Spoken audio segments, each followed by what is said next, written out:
ಈ ಬಾರಿ ಉಡುಪಿಯಲ್ಲಿ ಮಕ್ಕಳ ಹಬ್ಬವನ್ನು ನಡೆಸಲಾಗುವುದೆಂದು ಉಡುಪಿ ಜಿಲ್ಲಾ ಉಸ್ತುವಾರಿ ಸಚಿವೆ ಡಾಕ್ಟರ್ ಜಯಮಾಲಾ ಹೇಳಿದರು.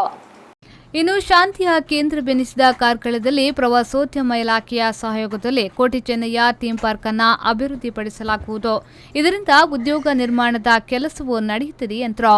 ಈ ಜಾಗಕ್ಕೆ ಒಂದು ಕೋಟಿ ಚೆನ್ನಯ್ಯ ಥೀಮ್ ಪಾರ್ಕ್ ಅನ್ನು ಕೂಡ ಡೆವಲಪ್ ಮಾಡಬೇಕು ಅಂತ ಅನ್ಕೊಂಡಿದ್ದೀವಿ.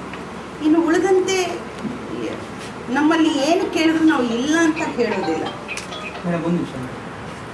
ಬಗೆಹರಿಸಬೇಕು ಅಂದರೆ ನೋಡಿ, ಇಲ್ಲಿ ಪಕ್ಷ ಭೇದವನ್ನು ಮರೆತುಬಿಟ್ಟು ಪ್ರತಿಯೊಬ್ಬರು ಕೂಡ ರಾಜಕಾರಣವನ್ನು ಮಾಡದೆ ಒಬ್ಬರಿಗೆ ಒಬ್ಬರು ಕೈ ತೋರಿಸದೆ ಜನರ ಹಿತವನ್ನೇ ಬಯಸೋದಾದರೆ ಸೀದಾ ಕೇಂದ್ರದಲ್ಲಿ ಹೋಗಿ ಡೀಮ್ಡ್ ಫಾರೆಸ್ಟ್ ಅಂತ ಗುರುತಿಸುವಾಗ ತಪ್ಪಾಗಿದೆ.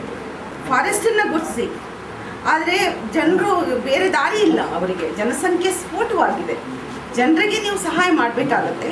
ಎಲ್ಲಿ ಅವ್ರ ಮನೆ ಕಟ್ಕೊಂಡು ನೆಮ್ಮದಿಯಾಗಿದ್ದಾರೋ ಈಗ ಅವರನ್ನು ನೀವು ತೆಗೆದು ಹೊರಗಡೆ ಹಾಕೋದಲ್ಲ, ಬಟ್ ಅವರಿಗೆ ಹಾಕುವಂಥ ಸಂದರ್ಭ ಬಂದಾಗ ಆ ಫಾರೆಸ್ಟ್ ನಿಜವಾಗ್ಲೂ ಇದೆಯಾ ಅಥವಾ ಅವ್ರಿಗೆ ವ್ಯವಸ್ಥೆಯನ್ನು ಮಾಡಬೇಕಾಗತ್ತೆ, ಅವರಿಗೆ ಪರ್ಯಾಯ ವ್ಯವಸ್ಥೆ ಮಾಡಿಕೊಡ್ಬೇಕಾಗತ್ತೆ. ಸೊ ಈ ನಿಟ್ಟಿನಲ್ಲಿ ಏನಾಗಿದೆ ಅಂತಂದರೆ ಇನ್ನಷ್ಟು ಪ್ರತಿಯೊಬ್ಬರು ಕೂಡ ಇಲ್ಲ ಅಂತಂದರೆ ವರದಿಯಲ್ಲಿ ಬಂದಿರತಕ್ಕಂಥದ್ದು ಒಪ್ಪಿಸುವಂಥ ಕೆಲಸಗಳನ್ನು ಮಾಡಬೇಕಾಗುತ್ತೆ. ಡೀಮ್ಡ್ ಫಾರೆಸ್ಟ್ ಅನ್ನು ಗುರುತಿಸುವಲ್ಲಿ ವೈಫಲ್ಯವಾದ ಕಾರಣ ಅರಣ್ಯದ ಆಶ್ರಯದಲ್ಲಿ ವಾಸಿಸುವವರಿಗೆ ಪರ್ಯಾಯ ವ್ಯವಸ್ಥೆಯನ್ನ ಮಾಡಬೇಕಾಗಿದೆ. ಇದರಲ್ಲಿ ಪಕ್ಷಭೇದ ಮರೆತು ಒಮ್ಮತದ ನಿರ್ಣಯ ಮಾಡಬೇಕಾಗಿದೆ ಎಂದರು.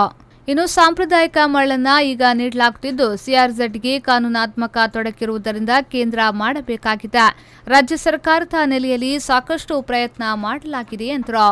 ಸಿಆರ್ಝೆಡ್ದು ನಮ್ಮ ಕೈಯಲ್ಲಿ ಆಗುವಷ್ಟನ್ನು ನಾವು ಕೊಟ್ಟಿದ್ದೀವಿ, ಬಟ್ ಸಿಆರ್ಝೆಡ್ನ ಎಷ್ಟು ತೆಗಿಬೇಕು, ಎಷ್ಟು ಟೆಂಡರ್ ಕರಿಬೇಕು, ಅದು ಹಾಗೆ ತೆಗಿಬೇಕು, ಕಾನೂನಾತ್ಮಕವಾಗಿ ತೆಗಿಬೇಕು.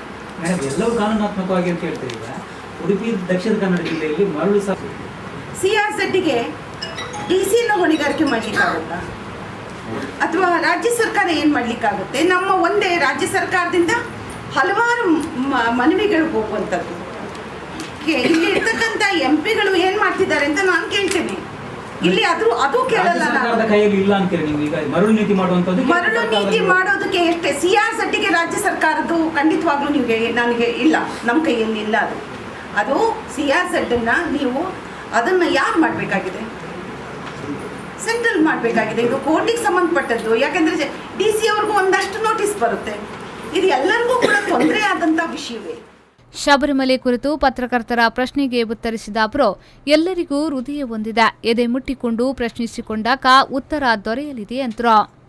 ಪ್ರತಿ ಮನುಷ್ಯರಿಗೊಂದು ಆತ್ಮ ಇದೆ, ಮುಟ್ಕೊಳ್ಳಿ, ನಿಮಗೆ ನೀವೇ ಉತ್ತರ ಕೊಡ್ತೀವಿ. ನನ್ನ ಹಕ್ಕು, ನನ್ನ ದೇವರು, ಇವೆಲ್ಲವೂ ಕೂಡ ಅದು ನಮ್ಮದೇ. ಅದರಿಂದಾಗಿ ಇದಕ್ಕೆ ನಾನು ಉತ್ತರವನ್ನು ಕೊಡಲಾರೆ. ಪ್ರತಿ ಮನುಷ್ಯನಲ್ಲೂ ಕೂಡ ಕೇಳೋದಿಷ್ಟೇ, ನಿಮ್ಗೊಂದು ಹೃದಯ ಇದೆ, ಒಂದು ಆತ್ಮವನ್ನು ಮುಟ್ಕೊಂಡು ನೀವು ಅದಕ್ಕೆ ಉತ್ತರ ನೀವೇ ಕಂಡುಕೊಳ್ಳಿ, ನಾನು ಏನೂ ಕೇಳಿಲ್ಲ.